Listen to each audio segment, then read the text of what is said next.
Hey, this is Mike, and I'm doing my first Arkham Horror LCG playthrough. If you don't know, this is one of my favorite games, my top co-op and solo game at the moment. And Cotlin's been asking me to do a playthrough to kind of match his Lord of the Rings love. And he's also given me a bit of a challenge. He wanted to see if the game could have more cooperation in it than he's seen in the past. So I've built my deck specifically to that challenge. I'll show you them in a second. But the actual campaign I'm going to show, I'm playing the first scenario of Return to the Night of the Zealot. For those who don't know, Night of the Zealot was the original campaign in the core game, and this is a additional expansion that adds some new options and some new occurrences and more challenge to that original campaign. I've never played Return to the Night of the Zealot either. I thought it'd be fun to show you me experiencing the new stuff right along with you in the video. So let's read some flavor text and then I'll show you the decks. The Ghoul's Hunger. Friday, September 18th, 1925, Arkham, Massachusetts. It is the end of a long and abnormally hot summer. The first hints of autumn beckon, but a heavy heat persists relentless. A silent, unspoken anger grips the town. Tempers are short, and in the last week alone there have been numerous reports of townspeople coming to heated, violent blows with one another over simple misunderstandings. And now a call from James Hankerson. He claims to have found a dismembered body in his barn. By the way, quick warning, this is an Arkham game, and they will have yucky descriptions, so, if you're disturbed by that, or if you are a younger listener or viewer, maybe skip this one. Blaming the weather would be too easy. There is something wrong with this town, and not a whole lot this old soothsayer can do to stop the slide. My auguries indicate a small group of investigators will soon take note of these strange happenings and set forth to make things right. I'll be watching their progress, but I won't be holding my breath. So let's check out our actual investigators. Again, I was going for as much cooperation as possible, so I picked characters from the two classes that have the most cooperation. Seekers have a ton. They are good clue gatherers and can also give a lot of support. And I picked Daisy Walker because she can use tome abilities for free every turn. And those tend to be healing and card draw and skill boosting abilities, so really nice for cooperation. And then Guardians tend to be the other nice co-op people because they can both defend their allies and fight monsters threatening them. And I picked one from the Forgotten Age cycle, Leo Anderson. He can play allies for free once per turn, at the beginning of his turn, for -1 cost, but also a very good fighter, pretty good investigator. He's terrible at evading, but I'm not planning to evade much. And I should have said Daisy is a great investigator, okay willpower, not too good at much else. So the idea here is going to be that they're going to stay together and really kind of highlight that cooperation thing. To give you a feel of their decks and what I've built in, Daisy I've given a ton of kind of cooperative things. So Hypnotic Gaze can cancel an attack against either of them. Forbidden Knowledge will get her money. Field Work is going to be a skill booster. But a Shortcut can move either of them. Charles Ross can pay for Leo's items, like his weapons. Old Book of Lore gives card draw. Chthonian Stone can seal some of the bad tokens in the bag. Anatomical Diagrams will help Leo fight better. I got a few other ones. Medical Text will heal him. So I do have some things that'll just consistently make sure I get my tomes, like Research Librarian. Daisy kind of always needs those. Logical Reasoning will heal some horror or remove a threat card. So almost everything in her deck, I think I counted it's like 2/3 of her deck, directly has benefits for other investigators. So she's definitely very cooperative. Leo isn't quite as cooperative as she was because I did have to still include allies, and a lot of the better cooperative cards for Guardians are experience-based cards, so I'll buy them. And he does have a rogue second class, by the way. So he has some basic things like Beat Cop, Guard Dog, and of course machetes and guns, like kind of the basic things. He has some, so this is, if it bleeds, is some sanity recovery for both of them. He's got several cards like this, Heroic Rescue, where he'll actually cancel an attack against Daisy, take it himself, and then deal 1 automatic damage. And then a similar thing, Let Me Handle This, will let him take a peril card for her instead, a threat card. So those are his main cooperative options. Besides that, he's got some basic Guardian stuff, some card draw from Lucky Cigarette, Vicious Blow, and machetes and survival knives to kill people. And I did throw in some burglaries so that he actually has a chance of getting enough money to get Leo DeLuca. That lets him get 3 resources when he would investigate instead of the normal reward of a clue. So that's our decks. You'll see more of them as we play, of course. But let's jump into the scenario text. So again, I'm doing the first scenario of Return to the Night of the Zealot. The flavor text is the same. They do add cards, but the flavor text mostly stays consistent. You and your partners have been investigating strange events taking place in your home city of Arkham, Massachusetts. Over the past few weeks, several townspeople have mysteriously gone missing. Recently, their corpses turned up in the woods, savaged and half-eaten. The police and newspapers have stated that wild animals are responsible, but you believe there is something else going on. You are gathered together at the lead investigator's home to discuss these bizarre events. Okay, now going to our agenda and act cards. For those who haven't played Arkham LCG before, the agenda deck basically counts down doom tokens until bad things happen and is usually the clock for losing the scenario. And the act cards are generally the way the investigators progress to winning the scenario. So here we need 3 clues times the number of investigators. That's 6 clues. And this, I will note, is a new card to Return of the Night of the Zealot, so I've never even read this. Okay, so what's going on? It is late at night. You are holed up in your study researching the bloody disappearances that have been taking place in the region. A few hours into your research, you hear the sound of strange chanting coming from your parlor down the hall. At the same time, you hear dirt churning as if something were digging beneath the floor. Okay, mysterious gateway. As you leap to investigate, the door to your study vanishes before your eyes, leaving behind a strange gateway to another part of your house. There must be a reason why this is happening. And I'll note it says only investigators in the Great Hall may spend the requisite number of clues. Again, 3 times the number of investigators, so 6 as a group to advance. Let's look at the map for a second, which is, I'm excited, it's very different from how the original Night of the Zealot looks. So for those who are familiar with the original Night of the Zealot, they'll know that it was just the study in the original. None of this other stuff existed, and you would just find clues to get out of your study. But now we've got a guest hall connecting the study and 2 entirely new rooms, the bedroom and the bathroom. So I have no idea what's going to happen in here, but I assume it's going to make the scenario a little bit longer and more challenging. Now let's look at the one location we're actually on. You've been investigating the strange events occurring in Arkham for several months now. Your desk is covered in newspaper articles, police reports, and witness accounts. And we're both here, so we'll go ahead and flip this. This is a new ability as well, I think. Alright, so this place is going to get 2 clues, 1 times the number of investigators. It's got a 3 shroud, which is way more challenging than it used to be. For 2 actions, draw 3 cards. Only the lead investigator can activate this ability. And we'll say, I guess, Leo's the lead investigator. He's a leader. Okay, Forest. When an enemy attempts to spawn at a location that is not in play, put that location into play and spawn that enemy there. That's different. So before you would have like these ghouls that would spawn in random places, and they would just kind of not, they would not spawn there. But now this is changing that. Okay, the door to your study has vanished, leaving in its wake a gateway to another part of your house. All right, let's look at our investigators' starting hands and decide what they're going to do, how they're going to start building up. And, I assume that I'm going to have Daisy get those 2 clues while Leah kind of gears up to fight, but we'll see if that's how the hands work out. So we're looking at our friend Leo first, our lead investigator. It's a great opening hand. He's got a guard dog, which again, he can play allies without spending an action, and cheaper. So there's a nice one to start with. Machete is the most solid weapon for a guardian at this stage. As long as I'm only engaged with 1 enemy, which hopefully we won't have too many spawning, I get +1 damage and +1 strength. Lucky Cigarette Case is nice card draw. Anytime you succeed a skill test by 2 or more, I can draw a card. Physical Training is a nice way to boost my skills for tough tests, both my willpower and my strength, just for 1 resource. And I do get to redraw for Amnesia. And instead I have a Beat Cop. Oh, man. So I will note that since I don't have Charisma yet, I can only hold 1 of these guys at a time. And I do get a Mulligan, so the question is, I should probably get rid of 1 of these. The Guard Dog can deal 1 damage to an enemy when they attack me, after they hurt him. The Beat Cop has more Sanity, which is what Leo is weaker in, and also gives me a permanent +1 strength while I have him. So even though he's more expensive, I think I'm going to get the Beat Cop and then try to get him and the machete out the first turn. Yeah, so so this goes away. I'm going to mulligan the guard dog so I can keep as many cards as I want and then mulligan. So I'm just going to get 1 extra replacement card. Oh, nice, man. This is such a great starting hand.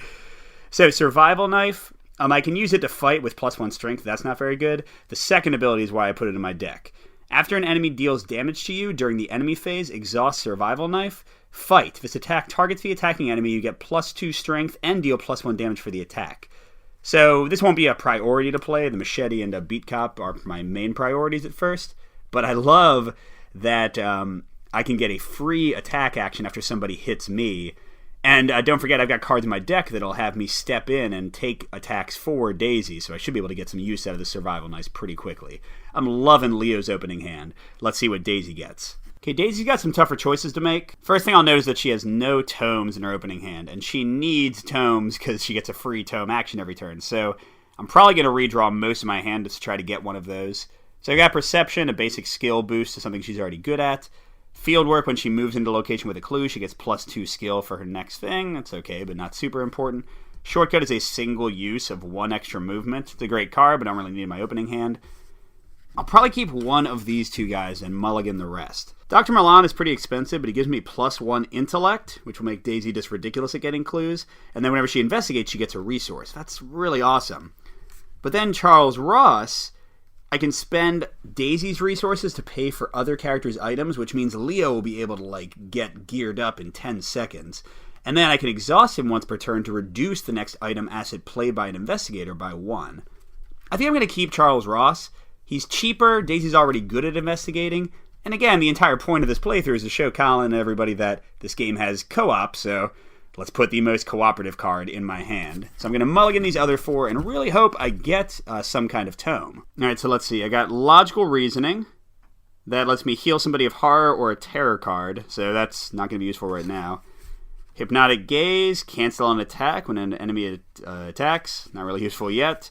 Forbidden Knowledge, some nice money generation there, so that's at least good. And I did get a tome, but not the one I wanted. This is Medical Text, which lets me heal somebody. There's another one in my deck that lets me get card draw. But, hey, it is what it is. So I guess Daisy's not going to worry about the tomes yet. She's going to try to get Charles Ross in play and start paying for Leo's stuff so he gears up quickly. And then, of course, hoover up the clues on our location.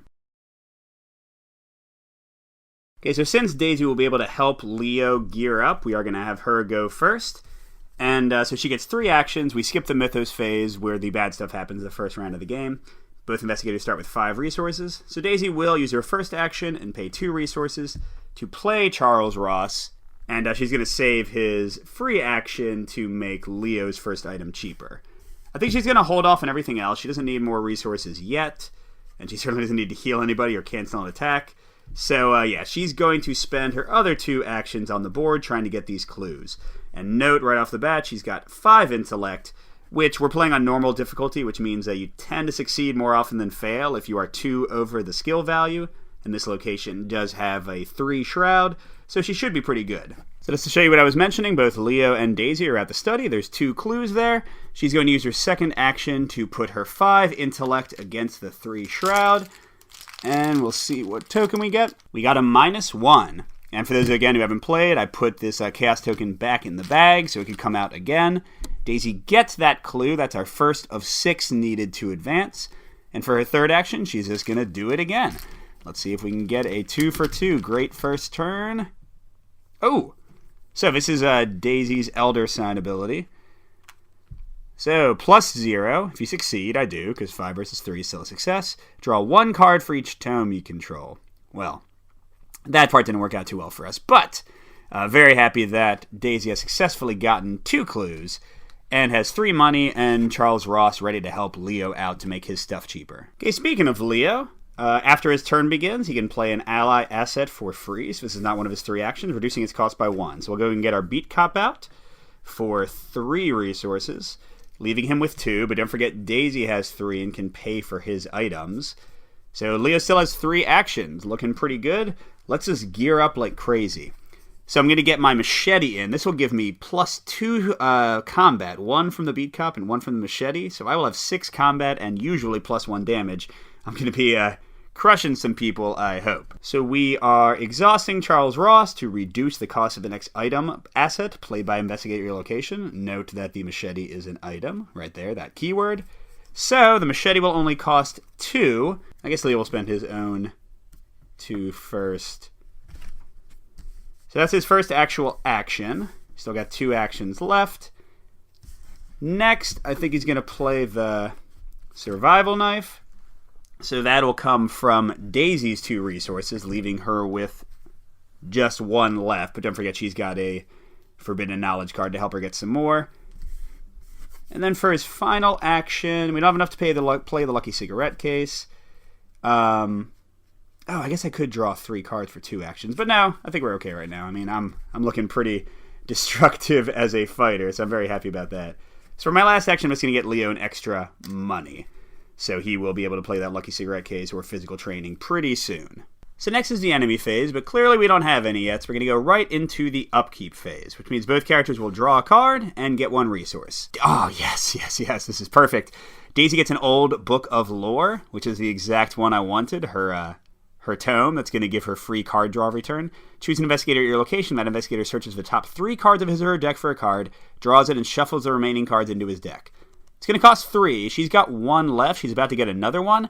And then Charles Ross can subtract 1 from an item, so she can play this as her first action next turn and immediately start drawing. That's awesome. Leo gets a Heroic Rescue. Fast. Play when a non-elite enemy would attack another investigator at your location. Engage that enemy, resolve its attack against you instead, then deal it 1 damage. Gosh, okay, so they're doing pretty well. I mean, Daisy's always good at exploring. I wouldn't mind getting her something to boost it, but she's ready to kick some butt, and Leo is just dominant in combat right now. So they both get 1 resource. That brings Daisy up to 2, and Leo also up to 2. They both have a little bit of money for next turn. So we're going into round 2, starting with the Mythos phase. So the Mythos phase always begins by placing 1 Doom on the current agenda, and you'll note that when there's 3 Doom on there, something will happen and we'll advance. I don't know what, since we're in a new version of this. Then we'll go into each character drawing an encounter card. We're always going to start with Leo, since he's the leader. So Leo is getting Ancient Evils. Place 1 Doom on the current agenda. This effect can cause the current agenda to advance. Dark forces stir against you. If you do not act quickly, a sinister plot will be fulfilled.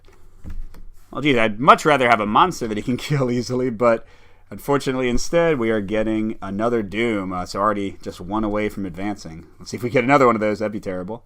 Oh my gosh. So I guess we're going to find out what the second agenda is real quick, because we have already advanced. Now, I'll note that normally you don't check for Doom advancing, except after adding that 1 Doom, so usually encounter cards will not advance Doom, but here this one specifically says it can. So, wow, that was fast. Here we go. Your house continues to change before your very eyes. The walls have decayed and the ground in many rooms has turned to dirt. It's almost as if you have been transported somewhere else entirely, although every now and again you recognize elements of your former home. Okay, so the lead investigator, Leo, must decide. Either each investigator discards 1 card at random from his or her hand, or the lead investigator takes 2 horror. Discarding cards at random would be terrible when I just got the Book of Lore that Daisy really wants and have pretty good cards in my hand. So Leo's going to take the 2 horror. A quick look over here. I've got 2 horror. I'm going to put 1 on the Beat Cop, because you can take 1 safely without any damage. Then 1 on Leo. He's got a 5 sanity left, so not too much in danger, but we don't want to get too much more horror, because that's definitely his weakness. Okay, coming over here, the floor beneath you is giving way, and you see a vast network of tunnels twisting into the darkness below. Shapes and silhouettes of strange creatures move and swiftly through the tunnels, trying to find a way up. You probably don't want to be here when they do. Okay, so we've got a lot of Doom now, 7, and no kind of permanent effects, so now that Leo took that horror, we're sort of back where we were. But we gotta move quickly, and there's more places to explore, so let's see how our second round goes. Okay, so Daisy's gonna be first. She's got her 3 actions. And again, she's got, oh, that's right, she can heal horror with this. So that's good. If Leo gets more horror on him, I can get money from Forbidden Knowledge. I can get some healing of damage from medical techs. Cancel an attack from Hypnotic Gaze. But for now, we're gonna do what she really wants. Gonna tap Charles Ross to make this only cost 2 instead of 3. And bam, she is out of resources, but has her old Book of Lore. And again, Daisy's special is that she can use a tome action once per turn for free. So she's going to go ahead and do that, and she's going to actually use it on Leo, so he'll get to look at the top 3 cards of his deck and keep 1. Okay, so Leo finds Leo DeLuca, who gives him a 4th action every turn, which is pretty amazing, but 6 money is a lot, so I don't know about that one. If it bleeds, which lets us heal horror after we defeat a monster, or Vicious Blow, which gives +1 damage. I don't have the money for either of these right now, and I have things to spend money on already, so I'm going to keep the Vicious Blow, save for some nasty monster, shuffle the rest of these in. Okay, Daisy's got 2 more actions. Remember, she played the tome, but actually using the tome was a free action for her. So for her second action, she's going to move into the guest hall, which is connected to all 3 other locations. And it says, somehow you've ended up in a completely different part of your house. Creepy looking guest hall. Okay, investigators in this location cannot take draw actions. How did you end up here? And I'll note this has 1 shroud, but 0 clues. So I can't stay here if I'm going to get the 4 other clues. So she'll just keep moving with her third action. Bathroom or bedroom? I feel like the bedroom is maybe going to be less threatening. Although it's Arkham Horror, so who the heck knows? A shadow dances across the floor beneath the bedroom door as you approach. Oh, gosh, maybe this was a bad call. Let's see what happens. Okay, only 2 shroud and 2 clues. That's great. That'll be easy to get. After you fail a skill test while investigating the bedroom, discard 1 card at random from your hand. Well, so we'll try not to fail then. The bed sheets are tattered and a strange symbol is drawn on the fabric. Blood pools at the foot of the closet door and you can hear something chewing inside. Oh my gosh. Disgusting. Alright, so she's on the bedroom. And we're going to go right into Leo's turn. He's got 3 actions. 2 of them are going to be a run into the bedroom. And then, let's see. I think he's going to spend his 2 resources for his third action to play his lucky cigarette case, which will give him hopefully a lot of card draw as the game progresses. So with that card play, Leo's got his necklace spot filled, he's got both his hands filled, he's got his only ally spot filled, so he can't really hold too many more assets, but he can still get out some of these events later, and he can do extra damage. He's doing pretty well. Oh, and he does have 0 money because I just spent this, although he's about to get 1 back during upkeep. There are once again no enemies in the enemy phase, so both Daisy and Leo get a resource. Daisy draws... Oh, man. Okay, so this is the Necronomicon. Put the Necronomicon into play in your threat area with 3 horror on it. It cannot leave play while it has 1 or more horror on it. And while it's here, my Elder Sign is treated as an auto-failure, so it's harder for me to succeed at tests. Okay, as an action, move 1 horror from the Necronomicon to Daisy Walker. Then if the Necronomicon has no horror on it, discard it. This does use up a hand slot. Luckily, I only have 1 hand filled with my old research tome. And I'll note this is a tome, so I can actually use my free tome action each turn to get rid of these horror. But the only benefit of doing that is that I get my hand back, and I don't have my auto-failure anymore. So we'll see if I want to do that and give Daisy all that horror or not. I'm not sure yet. As for Leo... Ooh, burglary. Exhaust burglary. Investigate if you succeed. Instead of discovering, gain 3 resources. He would be great at that in the guest hall, where it has only 1 shroud, so we can get a lot of money. So we'll think about maybe playing that later. Let's see how it goes. Okay, we're going into round 3. We get 1 Doom on Rise of the Ghouls out of 7. Then we go right into our encounter cards. For Leo first. Corpse-hungry ghoul. In the bedroom. Hey, that's where we are. So this is going to spawn on Leo, which will make it nice and simple for him. Okay, so it's a hunter. It'll chase after us. Behind the door to your closet, the creature finishes its meal. Its appetite insatiable, it quickly turns its attention to you. Well, that seems thematically appropriate. Man, this guy's a lot of damage and sanity. And he's got 4 combat and 3 life. So it's going to take Leo, well, unless you can get 1 nice vicious blow on him, it might take him a little while to defeat him. So that's going right to Leo's threat area. Let's see what Daisy gets. Swarm of rats. That's much less intimidating. A horde of cruel rats skitters forth in an undulating wave of claws, teeth, and mottled fur. Okay, so it's got 1 combat, only 1 health, and only does 1 damage. So, gosh, I guess Daisy might punch that herself? Well, let's see how things go. So we've got 2 clues over here in the bedroom waiting for us, and Daisy's engaged with very non-threatening rats, and Leo's engaged with a much nastier, corpse-hungry ghoul. What I'm thinking is I might activate Daisy first, and then spend 1 resource so that as if I have her do any action except for evading or fighting, she's going to have to fight the rats. But I can do Heroic Rescue. Leo will take the 1 damage instead of her, and then he'll deal 1 damage and kill the rats for no action cost at all. That seems like the most efficient way to do things, so let's go ahead and do that. So we'll do Daisy's 3 actions first. So for her first action, she will investigate. So 2 shroud, she's got 5 intellect. Oh, let's go and see what this one does. Okay, -2. If there is a ghoul enemy at your location, take 1 damage. Well, there is a ghoul enemy, even though he's with Leo, so Daisy's going to take 1 damage. And she only has 5 health, so that's not ideal. But 5 minus 2 is equal to or greater than 3, so she does still pass the skill challenge and get her 3rd clue. Now our friends the rats try to immediately attack her for 1 damage, but Leo's going to do a heroic rescue with his only resource. It's a fast action. She's getting attacked by a non-elite enemy. So I engage that enemy. It attacks me, so Leo does take 1 damage, but then I deal 1 damage, which is all the rats have, so with that, they are defeated. I'll note, by the way, I'm going to put the 1 damage on the Beat Cop, because again, he's got 2 and 2, and I want him to be as fully damaged as possible in case I need to throw him away to deal 1 damage to an enemy location later and keep Leo nice and fresh. Okay, that was only Daisy's first action, so she's going to try to investigate again, this time without any enemies in her way. Oh, the same... Ah, it sucks. The same one, she gets the clue, but she's taking another damage because of that ghoul being there. I'm kind of wishing I'd had Leo go first and defeat that guy. Daisy might want to be playing her medical techs earlier than I anticipated to heal some damage from herself because she is down to only 3 life left. Okay, and for her 3rd action, Daisy will move back to the guest hall, hoping that Leo will follow her. And I have to either draw cards with the old Book of Lore or get rid of the sanity on the Necronomicon. I mean, it's a very low chance that I'll even draw the Elder Sign, so I'm not really too worried about it, but I am more worried about it using up a hand slot. So you know what, I will go ahead and use my free action to get 1 sanity off of this, doing that 2 more times, and this will be gone altogether.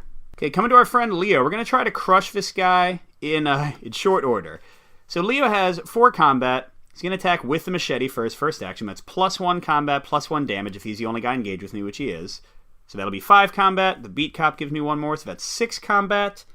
And then I'm going to use my Vicious Blow to bring it all the way up to 7 combat.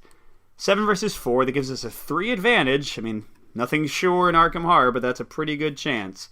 And I will note that this gives +1 damage and the machete gives +1 damage, so if I hit, I will defeat this guy for 1 action, which would be beautiful. Let's hope it happens. What do I get? Oh! Gosh. Well, that was horrible. So I lose the Vicious Blow. I waste my first action. I can still attack the guy, but man, that was a rough one to happen right then. Okay, so second action, I'm going to attack again. That would leave him with 1 life left. -1, I hit that time. Now, unfortunately, -1 gives me 5 over his 4, which is not enough to trigger my lucky cigarette case. But let's see if a 3rd time is the charm. We're going to attack him 1 more time. I mean, I could just let the survival knife get him or throw away the Beat Cop to get him, but I don't want to let him hit me for that much damage, and I want to keep the Beat Cop for now. So let's see. Oh, nice. Okay, so I get +2, definitely enough to kill him. Additionally, search the top 3 cards of your deck for an ally asset and draw it, then shuffle your deck. Let's see if we see an ally in our top 3 cards. And I do not see one. I got a Guts, another Burglar, and a 45 automatic, so that's all we got, shuffling those back in. Now, sadly, Leo's out of action, so he's going to have to try to catch up to Daisy. But we're going to skip the enemy phase again because all our enemies were defeated. Leo gets 1 resource again. Daisy gets a 2nd. Let's see what cards they draw. Okay, Daisy gets the Chthonian Stone. So this costs 3, and it would use up a hand, so she can't even do it right now. But what it does is it seals one of the bad icon tokens from the Chaos Bag to just kind of keep it away. But then it gets returned to my hand if I get an auto failure. So, not going to use that for a while, but hey, it's there at least. Leo gets... Oh, no. Oh, this is... Gosh, I'm getting bad weaknesses right off the bat. Okay, so I must either discard an ally asset you control from play, or discard each ally asset from my hand. If no assets are discarded by this effect, shuffle Bought in Blood back into your deck. So sadly... Gosh, I wish I'd just killed him now and saved that action. I didn't know this was coming. So sadly, that means my Beat Cop is gone. Now, luckily, we did spend his full horror and damage, so he certainly took one for the team, but he is out. I need to find a new ally now. Okay, we're going over here for a Mythos phase. We've got 4 clues out of the 6 needed for Mysterious Gateway, so I'm assuming the bathroom will have the last 2 we need. We add a Doom, 2 out of 7. And we do Leo and Daisy's cards. Let's see what we get. Leo, Chill from Below. Oh, I think this is a new one. The ground is covered in ice and frost, and a deep chill courses through the air. Okay, test 3 willpower. Leo's got 4. For each point you fail by, you must discard 1 card at random from your hand. For each card you cannot discard, take 1 damage. Jeez. Okay. So... I could discard my physical training to get +1 to this roll, but that seems counterintuitive, so... Oh, by the way, I forgot. I got a lucky cigarette case, so I actually got to draw a card by beating that guy by more than 2. Now, we're kind of retconning things a bit because that would have given me an extra card draw before I look at the top 3 cards of my deck, but hey, whatever. Hey! Yay! New ally, a guard dog. Now, the sad thing is Leo will not be able to play him with his free action at the start of his turn because the guard dog costs 3 and Leo only has 1. But, hey, we'll be able to get a replacement for our beat cop pretty quickly. That's great. Okay, but let's resolve this chill for below. Leo's not going to discard anything. Let's hope we don't fail horribly and lose our entire hand. So he is +1, 4 versus 3. Ooh, and in this scenario, skulls are -X, number of ghouls at your location. Beautiful, that's 0. So Leo is not affected by that at all. Much better than a corpse-hungry ghoul. Now for Daisy, Frozen in Fear. Put Frozen in Fear into play in your threat area. First time you perform one of the following actions, move, fight, or evade each round, it costs 1 additional action. Then at the end of your turn, test 3 willpower to discard Frozen in Fear. Ugh. So this is pretty bad because she's going to have to move this turn. And additionally, she only has 3 willpower, so she's not going to have an easy time getting rid of that. That is no fun at all. So looking over at Daisy, since she's probably going to go first again, she's got 4 clues, 2 damage out of 5, 1 sanity or horror out of 9, 2 resources. She's Frozen in Fear and has the Necronomicon. She's got Charles Ross in the Old Book of Lore. And I will note that for 2 resources and an action, she can discard a terror card from a player's threat area.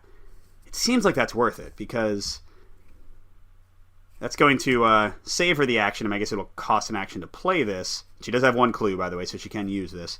But it'll get rid of that, and she won't have... because she has a pretty good chance of failing the skill check multiple times and losing actions over and over again. So yeah, so she's going to go first. First action, she is going to spend all of her money, sadly, and go ahead and play Logical Reasoning to just get rid of the Frozen in Fear. She logics away her fear. Take that, terror. And then for a free action, she's going to go ahead and make herself a little crazy again. So that'll be gone pretty soon. And that leaves her with 2 actions left. I think she's going to run into the bathroom and maybe get some clues. Let's see. Okay, so here she goes, leaving her with 1 action left. As you approach the bathroom door, the weight of the putrid, unnatural air causes you to gag. Lovely. So we're in the bathroom. Only 1 shroud. Awesome. And 2 clues like we thought. Ooh, but after you reveal any of those symbols while investigating the bathroom, lose all your actions and end your turn. Jeez. Okay, the guest bathroom looks as though it hasn't been cleaned in years. A viscous green liquid fills the bathtub in the far corner of the room, and mold has grown across the walls. That looks like some of my bathrooms in college, but let's not talk about that. So we have the final 2 clues we need on the bathroom. And nice thing is, this is her final action of the turn, so even if she does fail, which hopefully she won't actually lose any extra actions. So let's see how she does. +1. Oh my gosh. So she has 6 intellect versus 1. Yes, I think she succeeded. So there's only 1 clue left, and I think I'm going to have Leo just go 1, 2, and then use his final action to explore, because he's got 3 intellect. He's got a pretty good chance of passing as well. And that would make, again, neither of them in danger of losing any actions, and we'd be ready to go to the guest hall and finish up this first part of the scenario right then. So here you go, Leo. Show us something good. -1. Not good enough to activate his lucky cigarette case, but yes, good enough to get the final clue. Now remember, the scenario specifically said we cannot spend the clues except in the guest hall, so we will have to wait until next turn to move in there, so we'll have to survive some bad effects first. Okay, so Daisy gets 1 resource, giving her 1 total. Leo gets 1, giving him 2. He can play the guard dog for free next turn, or as a free action. Leo draws Guts, +2 willpower. And then if it's a successful test, draw 1 card. That'll be nice for him or for Daisy. And Daisy draws Research Librarian.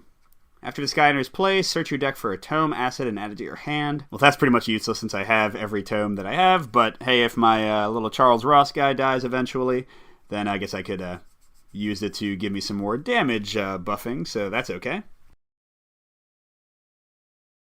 Okay, and coming over here to the mythos phase for the next round. Got 3 out of 7. Still doing very well. Leo is drawing a swarm of rats. Gosh, Well, that'll be dead in about 10 seconds, so not too worried about that. Daisy is getting Rotting Remains. Okay, test 3 willpower. For each point you fail by, take 1 horror. So she has 2 horror on her from using the Red Necronomicon. She's about to get a 3rd next turn, so she could get up to 3 horror here and be in pretty rough shape. So Leo could use his guts. That seems to make sense. That would give her a +2 bonus. So yeah, so he's going to go ahead and play this on her. And I will note the draw 1 card applies to Leo, so he'll draw a card if Daisy is successful. Let's hope that she is. 5 willpower with the bonus versus Rotting Remains 3 +1. Awesome. So that means that the Rotting Remains do not damage Daisy at all, and Leo gets a free draw. If it bleeds. Fast. Play after you defeat a monster. Each investigator at your location heals horror equal to that enemy's horror value.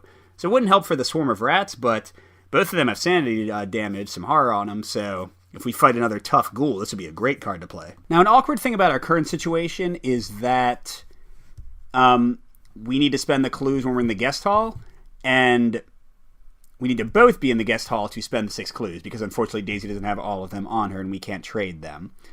So what that means is I'm going to have to fully resolve one character's turn, just being on the guest hall and hanging out, before I can do the other character's turn and actually find out what's happening.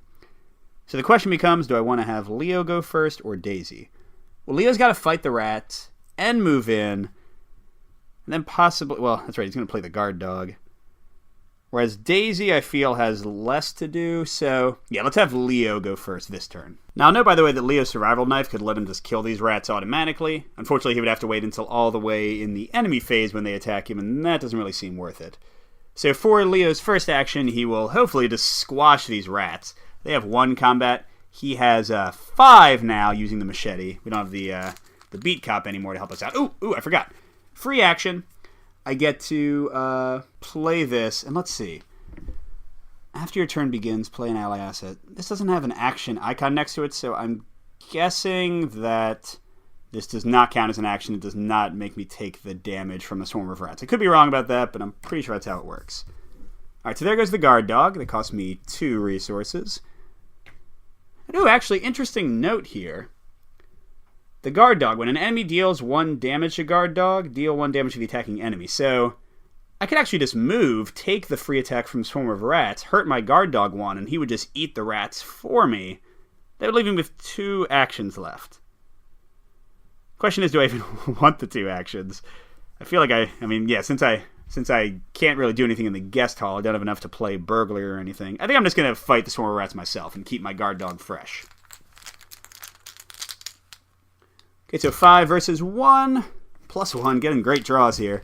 So the rats are destroyed, and my lucky cigarette case gets tapped to give me a free card draw, because I won by at least 2. There's Leo again. I'd love to have 4 actions a turn, so maybe I'll start saving up some money and using some burglary if I get a chance to get rid of my guard dog and upgrade.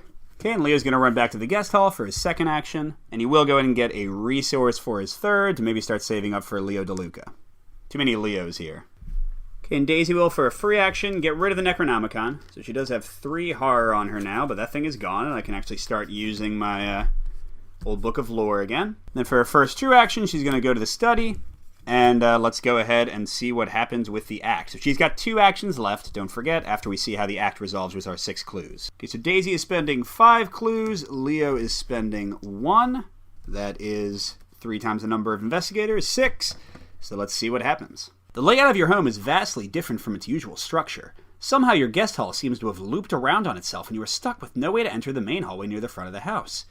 You notice that the wall between the guest bedroom and the bathroom is rotted and stained with what appears to be old blood. With no other way to proceed, you have no choice but to bust through the weak, rotted wall. Eeh. Okay, put into play the set-aside hole-in-the-wall location. We'll get that in a second.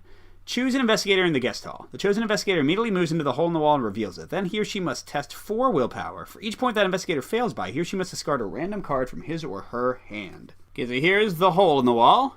I need this like I need a hole in my wall. Ha ha ha. So we're going to move in there in a second, but first we got to pick who's going to take this damage, or sorry, the chance of losing cards. So, sorry, Daisy dropped a damage, but Leo's got the higher willpower, so he's got a better chance of losing fewer cards. And they both have good cards in their hand. So I think Leo's going to do it, but, you know, he is going to go ahead and use If It's Bleeds to boost his willpower by 1. Because I'd rather get discarded anyway than the other cards I have. So that'll kind of give me some control over things a bit. Okay, so Leo has 5 willpower. The hole in the wall has 4. -2. Okay, so we do have to discard 1 card at random. Leo, Burglar, or Physical Training. Don't really want to lose any of those, but I guess Physical Training I haven't had the money to spend anyway. I mean, really, the worst would be Burglary, because that's the one that's going to give me money. Really? Alright, so I've got expensive things and no way to pay for them, and neither one is an item, so her ally won't help me. Well, that was unfortunate, but so it goes. Okay, so looking over at the map, the hole in the wall is connected, and Leo gets to move there for free. Let's see what it has for us. Oh, it's our old friend, the hallway. Okay, Force, after you reveal this location, put the set-aside attic, cellar, and parlor locations into play. So those are the same as the old scenario, but in this case, we did shuffle 2 different versions of each of them, so they might not be the same as the old ones. The walls of the house are splattered with mud, and your hardwood floor is gone, replaced with a dirt path. Okay, now we get the attic, parlor, and cellar. These are all connected off the hallway. And I think, the bedroom, bathroom, and study won't matter anymore unless somebody spawns on there, so we're not too worried about that. There are no clues here. Now, Daisy, don't forget, was the one actually taking her turn, and she's only taken 1 action, so she'll move in here for her second. Question is, should she move again? I'll say, yes. Now, I do note the parlor. The entrance to the parlor is blocked by a darkly glowing, unfathomable barrier. You cannot move into the parlor, so we can only go to the attic or the cellar. And I didn't read the new act card. A glowing barrier blocks a path to your parlor. As you move toward it, intense heat forces you to back away. Picking up a handful of dirt, you toss it at the barrier and watch it horror as the dirt incinerates. Perhaps there's something in the cellar or attic that can help. Okay, when the round ends, investigators in the hallway may as a group spend 6 clues again to advance. Okay, so we got to get more clues from the cellar and the attic. So, I know these places have nastier monsters. I'm not sure if Daisy should just hang out, maybe. Yeah, I'm not sure. She only has 1 money. She's about to get a second. Let's do it. Come on. So we're going into the attic. Leo will join her in a second. The smell of rotten meat assaults your nostrils as you approach the attic stairs. Okay, so this is the same as the old one, I believe. Okay, only 1 shroud. That's nice and easy. After you get in the attic, take 1 horror. That does put her at 4 out of 9, so she's still pretty okay. 4 clues. Wow, out of the 6 we need. The bloody carcass of a malformed beast swings from a meat hook chained to the ceiling. Blood drains slowly from the carcass, dripping into a small barrel. And note that if we get all 4 clues, we can get 1 victory point. So, not too bad there. That is her final action, though, so she'll have to try to get those 4 clues later. And no enemies, we're going to go right into the upkeep phase and then get into the next round. Okay, both our friends are hurt, but they both have some people to take damage for them. Leo and Daisy each get a second resource, so they should be able to play some stuff. Daisy's drawing. Daisy's tote bag. You may have 2 additional hand slots, only used to hold tomes. That would let me have the Chthonian stone and medical text in play at the same time, but not sure if it's worth it. I might just use it for its skill icons. We'll see. And Leo gets Amnesia. Choose and discard all but 1 card from your hand. Well, you know what? That could have been a lot worse, because I only have 2 cards in my hand. So the question is, do I keep Leo DeLuca when I've already got an ally and I've got no consistent way to get that much money? Or do I keep the physical training? I think I'm keeping the physical training. So both of these are gone. Leo is down to 1 card. But hey, all his weaknesses are in play, so he doesn't have any other surprises waiting for him, at least in his own deck.